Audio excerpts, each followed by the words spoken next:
Ani carcaritti dhaladhe carcar naannoo galamsoo kana weenne soddoma bakka janitti dhaladhe achumatti ijoollummaa horistisaa darasoomes quraanas qara'ee guddadhe booda mana barumsaa galamsootti mana barumsaa seene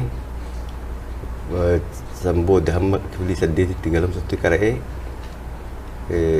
gaafa Bufaayila Sillaasee booda amma tokko booda ani mana barumsaatti hin deebine.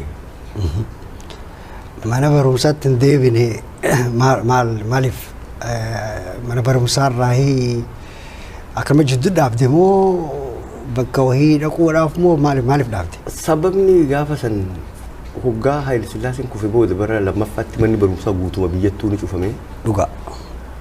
Manni barumsaa kan cufame sun yaaddi adda addaattu cufama san keessa jira. Warri barachuu fedhus jira, warri barachuun feenes ni jira yeroo sanitti. Warri immoo yaadni siyaasaa kan jiru kunis adda waan nu fuudheef nuti immoo hamileen teenya silaa barachuus osuma feenu hireemti sunuu waan hin jirreef fedhii dantaa roorroo jirturraa jalaa ba'uuf gara falmaa gara biratti mataan kiyya na deebi'e jechuudha.